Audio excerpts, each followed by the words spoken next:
Naga sauce ছাড়াই Naga wings বানিয়ে ফেললাম বাসায় একদম ঘরে থাকা উপকরণ দিয়েই। তো খেতে কিন্তু অনেক বেশি মজাদার হয়েছে, আসলে আমি ভাবতেও পারি না এতটাই মজাদার হবে। সো হ্যালো এভরিওয়ান, আসসালামু আলাইকুম। চলে আসলাম নতুন আরও একটি ব্লগ ভিডিও নিয়ে। কিছুদিন বাসায় না থাকায় ফার্নিচারের অবস্থা একদম বেহাল, প্রত্যেকটা ফার্নিচারের মধ্যে এইরকম ধুলাবালি জমে গেছে। তো সকালে ঘুম থেকে উঠে আগে আমি ফার্নিচারগুলো মুছে নিয়েছি, যেহেতু ধুলা ছিল এগুলো আগে মুছে নিয়েছি। তো এরপরে বিছানা গোছাবো, এর জন্য বিছানা গোছাইতে চলে আসছি। আর শীতকালে আমার বিছানা গোছাইতে এতটাই বিরক্ত লাগে কি বলবো। প্রত্যেকটা বিছানায় কয়েকটা করে কম্বল থাকে, কাঁথা থাকে, এই জন্য বিছানা গোছাইতে আমার অনেক বিরক্ত লাগে। তো যাই হোক, তারপরও বাস করতেই হবে, গোছাইতেই হবে, কিছু তো আসলে করার নাই। মেয়েদের প্রত্যেকটা দিন একটা কাজই করতেই হবে, মানে বিরক্ত লাগে তারপরও কাজগুলো করতেই হবে। তো আমরা কিন্তু শীতকালে দুইটা কম্বল গায়ে দিই, একটা হচ্ছে পাতলা নিচে দিই ওইটা, আর মোটা যেটা ওইটা উপরে দিই। তো কম্বল দুইটা ভাঁজ করে আগে রেখে দিয়ে তারপর বিছানাগুলো আমি সুন্দর করে গুছিয়ে নিয়েছি। এই তো আমার বিছানা কিন্তু গোছানো হয়ে গেছে। আর এখন আমি সকালে রান্নার আয়োজন করছি, সকালে না, দুপুরের রান্নার আয়োজন করছি। তো মাছ বের করে নিয়েছি 4 টুকরা, এটারে ছোট ছোট টুকরা করে আমি ভুনা করে নিব, রুই মাছ। আর বাচ্চাদের জন্য মুরগি বের করে নিয়েছি, কিন্তু মুরগিতে দেখি কোনো মাংস নেই, শুধু হাড়, মানে রোস্ট খাওয়া হয়েছে, সেই হাড়গুলো রয়ে গেছে। তাই ভাবলাম এগুলো দিয়ে কী করা যায় আগে ভাইজা নিয়ে রাখতেছি, তারপর দেখা যাবে কি রান্না করা যায়। তো ভাবতে ভাবতে ভাবলাম এই মুরগিগুলা দিয়ে সুন্দর করে কড়া করে ভাইজা তারপর নাগা উইংস বানাবো। এর জন্য একদম কড়কড় করে ভাইজা নিচ্ছি। তো নাগা উইংস যেহেতু বানাবো, সেখানে তো নাগার একটা সস লাগবে, কিন্তু বাসায় তো একদমই নাগা সস নেই, তাহলে আমি কিভাবে কি করব। পরে বুদ্ধি করে ফ্রিজ থেকে আমি শুকনা মরিচ বের করে নিলাম কয়েকটা। তো সবগুলাই আমি ধুয়ে নিছি এবং কি বোটাগুলো পরিষ্কার করে ফেলে দিলাম, কারণ আমি এইটা বাইটা তারপরে মানে একটা ঝাল ঝাল ফ্লেভারের উইংস বানাবো। উইংস না, মানে সব হাড়গুঁড়ো সব কিছু এটার মধ্যে দিব। এই শুকনা মরিচ যদি আমি ব্লেন্ডারে দেই তাহলে একদম ফিনিশ হবে না, মানে নিফিস হবে না, এর জন্য ভাবলাম পাটায় বাইটা নেই। তো পাটায় বাটতে বসে গেছি। তো এরকম শুকনা মরিচ কিন্তু বাটতে অনেকটাই কষ্ট, মানে সহজে ফিনিশ হতেই চায় না, যেহেতু ভাজা টাজা কিচ্ছু করা হয়নি। এজন্য বারবার মানে কয়েকবার বাটা দেওয়ার পরে কিন্তু ফিনিশ হয়েছে।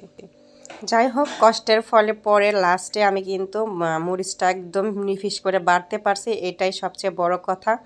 তো পাটা থেকে আমি সম্পূর্ণ মানে বাটা মরিচটা উঠিয়ে নিব।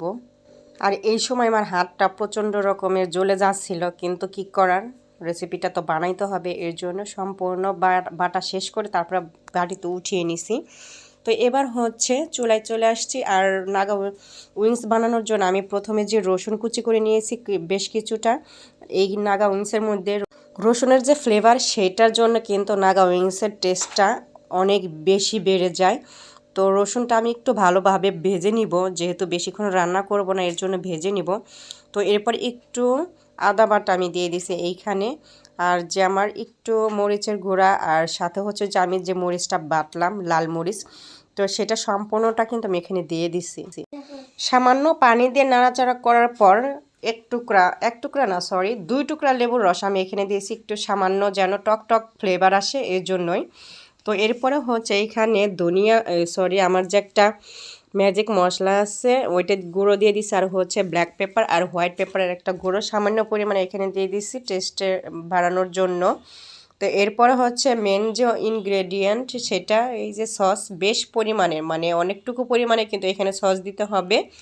তো সসটা আমি ঢেলে দিয়েছি। আর এখানে সসটা দেওয়ার পর কিন্তু বেশিক্ষণ রান্না করতে হয় না, অল্প কিছুক্ষণ রান্না করলেই হয়ে যায়। তো আমি এরপরে কিন্তু এখানে যখন বলক উঠে যাবে তখনই কিন্তু চিকেনগুলো এখানে ছেড়ে দিয়ে নাড়াচাড়া করে তারপরে নামিয়ে নিব।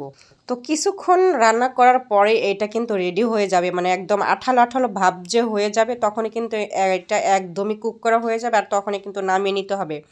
এর থেকে বেশি যদি রান্না করা যায় তাহলে কিন্তু একদম শক্ত হয়ে যায়, সেটা মানে খেতে অনেকটা অন্যরকম লাগে। তো এই অবস্থায় কিন্তু আমি নামিয়ে নিব, যেহেতু হয়ে গেছে। তো আমি একটা বাটিতে আমি নেব। নামানোর পরে বাটিতে এত সুন্দর লাগছে, আর কালারটা এত সুন্দর আসছে, ভিডিওতে কিন্তু কালারটা এতটা সুন্দর আসে না। যাই হোক, এটার যে স্মেল, ওটা দেখে আমার এখনই জিভে জল চলে আসছে খাওয়ার জন্য। এখন শুধু এটা আমি খাবো, মানে আমি কি বলবো, এটা খেতে এতটা যে মজাদার হয়েছে, রেস্টুরেন্টে যে নাগা উইংস দেয় সেটার থেকে বেশি টেস্ট হয়েছে। কারণ ওইটা অন্যরকম, ওরা স্বাদটা বাড়ানোর জন্য অন্য মানে এক্সট্রা কিছু ব্যবহার করে, বাট আমি কিন্তু সেরকম কোনো কিছু ব্যবহার করিনি, তবুও এইটা খেতে অনেক স্বাদ হয়েছে। তো যাই হোক, আজকে আমার ভিডিওটা কেমন লাগলো সেটা কমেন্ট করে জানাতে কিন্তু একদমই ভুলবেন না। আর আমার এই ধরনের ভিডিও যদি আপনাদের ভালো লেগে থাকে তাহলে কিন্তু লাইক কিংবা ফলো দিয়ে পেজের সাথে থাকতে হবে। আজকের মতো এ পর্যন্ত, আল্লাহ হাফেজ।